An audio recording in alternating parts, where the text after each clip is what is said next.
Do you remember what we said, that the whole world lives this way, lives with the old green, which I have not got here, but moves with the whole green direction. Everybody lives dependent on the things and the people and circumstances in the world. And their whole personality is gauged that way, and it runs that way. And I think it was a great shock to me, the idea of dying with Jesus. And I'd imagine it was with you too. I mean, I felt, I was always taught Jesus died so that I wouldn't have to die. So it was new, when Bob Trozen brought out, and Asbury Lowry and the old Methodist preachers that wrote Possibilities of Grace and Love Enthroned and Perfect Love, Wood and Steele. And I discovered this whole truth, that Christ had died and I had died with him. And I never knew that. And I never heard anything about, was I willing to die with Christ? And so I'm sure it was the same surprise to you. The whole idea that you were living the wrong way around. That you should not depend on the world. I was convinced, what else could you depend on but the world, with a little help from God? And so it was new to most of us, the whole idea of dying to the world and coming alive to Christ alone. And I think that was a big step in all our minds. And some of us have come through it, and I'd imagine some of us are still coming through it. You alone know, you and God alone know. But that certainly was an important step, dying to the whole idea of depending on things for my security, people for my sense of significance, and circumstances for my happiness. The whole idea of dying to that, and that I had already been crucified with Christ to the world, and the world had already been crucified to me, and the reality was that I was now in Christ, depending on my Father's love, and that alone. And that is the step that we call deliverance from carnality, or the death to self. I think there's a tendency for us to think that what we had was a will that was depending on things and people and circumstances.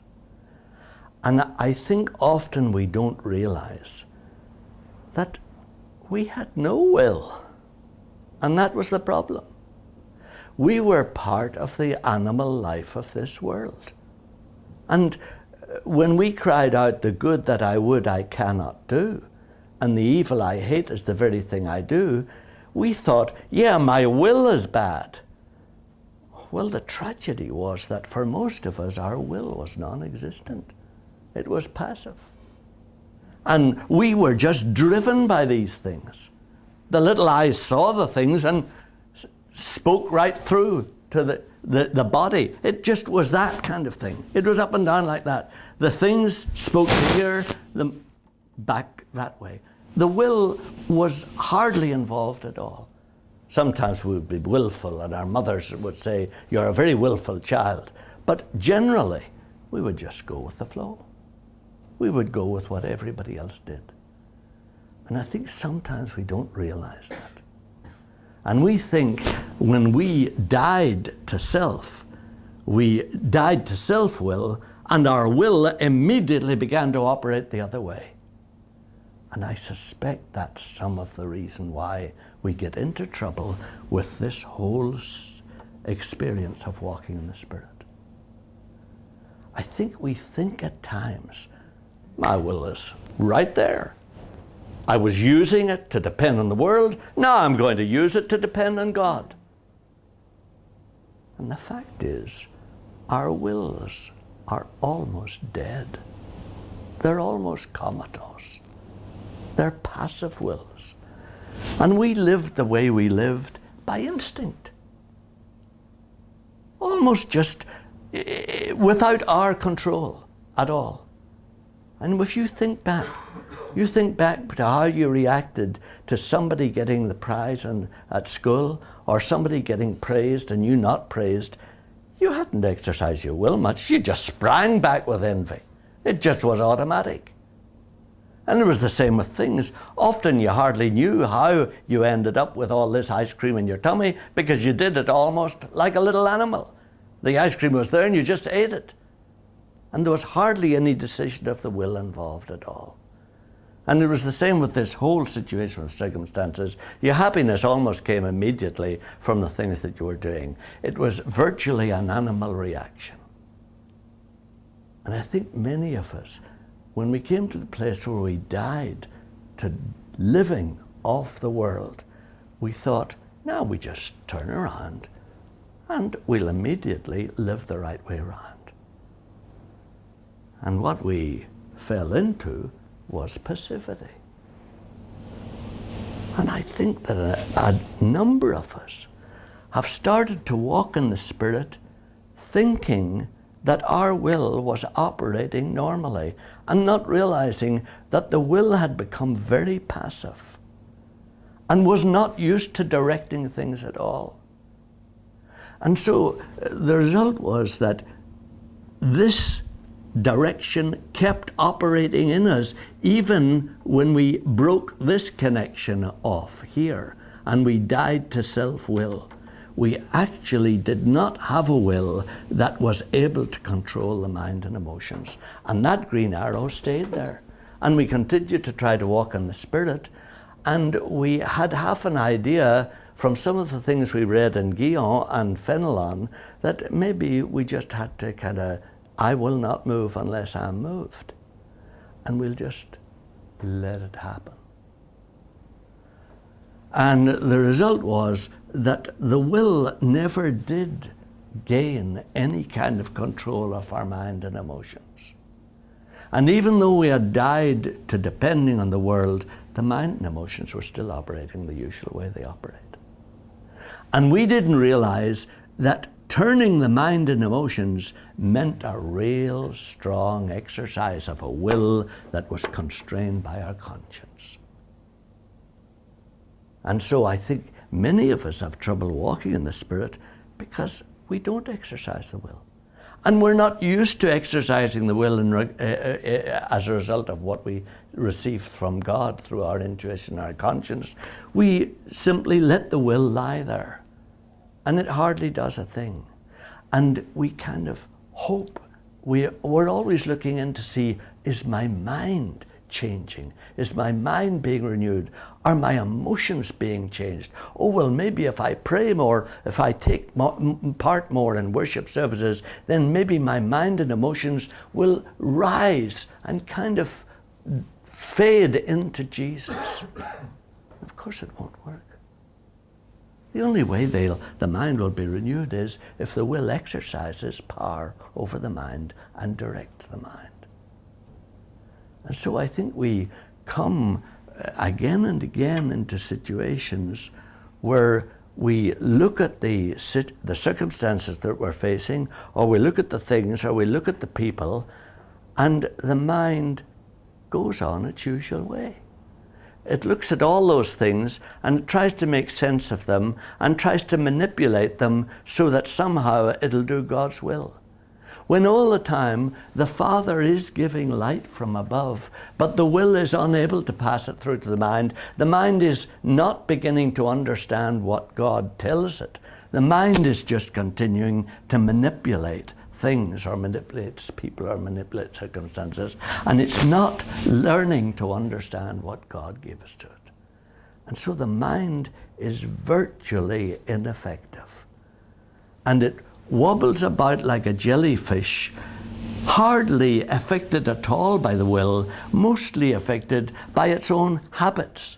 So it carries on the way it did before, and it continues to try to manipulate the world in the way that we think God wants. And part of the trouble is, if you look at it in Colossians 3 and verse 1 and 2. Colossians 3, verse 1 and 2.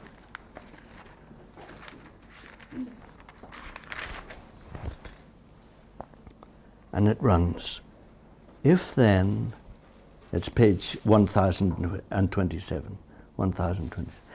If then you have been raised with Christ, seek the things that are above, where Christ is, seated at the right hand of God. Set your minds on things that are above, not on things that are on earth.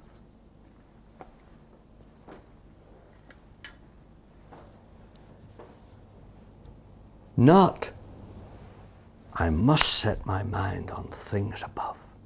I must learn to control my mind.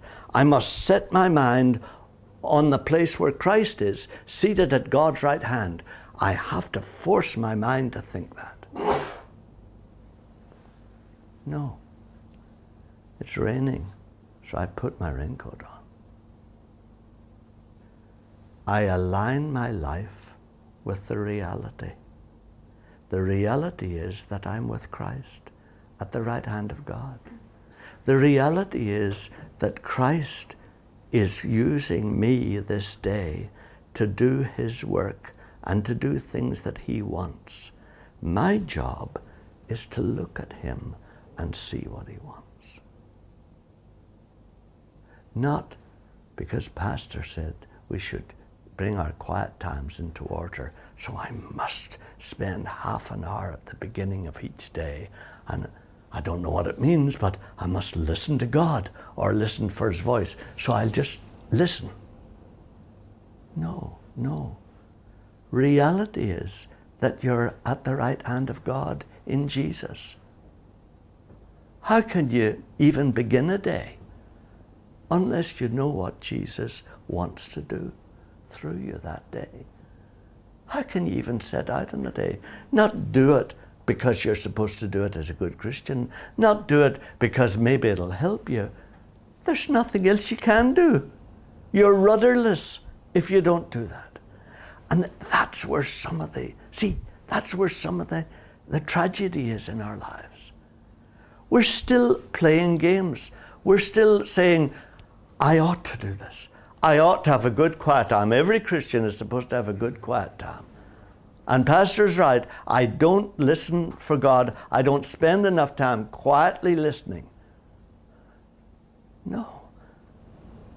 Live in reality. Are you in Jesus at God's right hand, or are you not? If you really are, then you live in accordance with that. You align your mind with that. If it's raining, you put on a raincoat.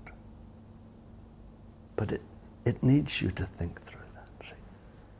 It needs you to really decide, is this just a nice idea, this idea that I have been raised with Christ and sit at God's right hand? Is that just an uplifting idea that is meant to help me along? Or is this reality? Am I indeed at God's right hand? Am I indeed part of Jesus? Is Jesus actually in me? If he is, then Lord, I have to know what you want to do today. I have to spend time listening to you and talking things over with you. That's it.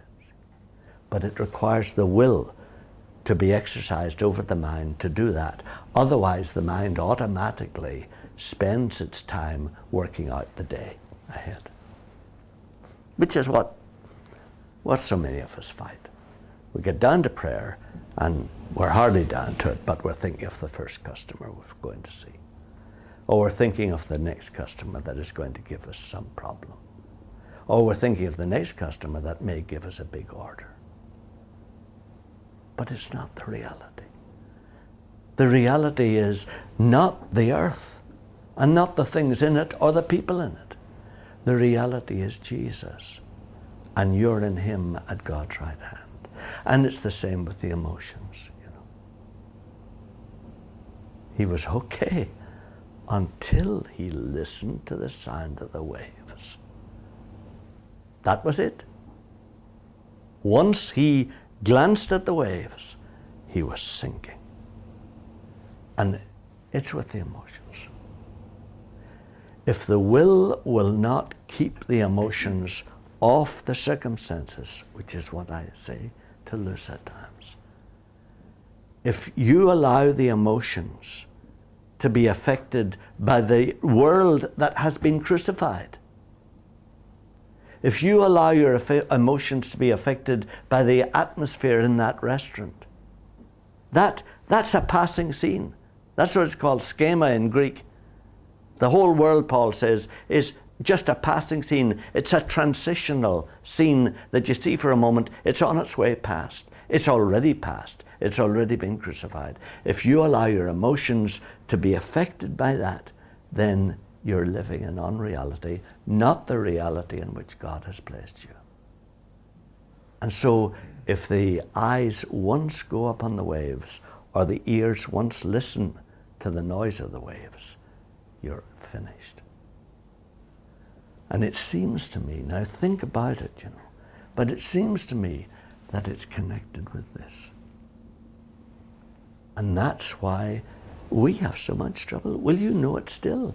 I'm sure I drive you, your dear hearts, I'm sure I drive you crazy with my old teacher stuff, But so often, you have your mind together, Your mind, it just isn't together. And it won't stay together for more than a half a minute, And it's very difficult to get you to read a manual. You know it. I've just said to you recently. It's very difficult to get any of you to read a manual. This dear guy, even we got into I think I'm right in saying that we got into the FLV thing because he hadn't read as much of the Flash thing as I had read. I had read enough, but I didn't know as much as him. He was wiser than me, but he hadn't read it. And often that's the situation with you. Your mind is out to lunch half the time, And you keep your will on it for about 15 seconds and then you're just worn out. You haven't the stamina to keep it there. And that's why I talk about old Bart, and he has just that massive German mind that just keeps grinding through an intellectual process. But I think it's because the will is terribly weakened, And then with some of us, of course, it is a failure to realize, you mean I'm really at God's right hand? Are you serious? Do you really mean that I have been raised with Christ and made to sit in him? Do you really mean? For some of us it's that.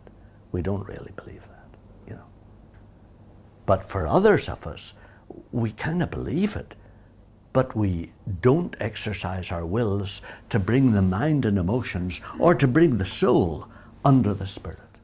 And so the soul never comes under the Spirit. It continues to operate dominated by the body and by all the things that the body is involved in. So, will you think a little about it, And what I'm going to suggest to you is, I'm going to suggest to you that you consider making new resolutions. In fact, I almost thought you should each tell us what it is, but I think that's not right. I think you should make it between yourself and God. But that you would make 1 or 2 New Year resolutions, Resolutions that you would keep. And resolutions where you would make a stand. You would make a stand against this torrent of passivity of will that washes through your life. That you would make a stand against it and hold it back and turn the whole direction of your life so that you would begin to be active soldiers of Christ that could actually affect the world instead of constantly be kind of oppressed by it. And that's what God has called us to. So I respectfully suggest to you, because I know it's not the popular thing nowadays, but I suggest to you that you consider making some New Year resolutions during the quiet time that we have before we go to communion, and ones that you will really keep. and that will connect up with this if this is relevant to you, and you'll each have to decide to what extent this is true of you. But that so that there would be a real change in our lives, and a real change in what God does through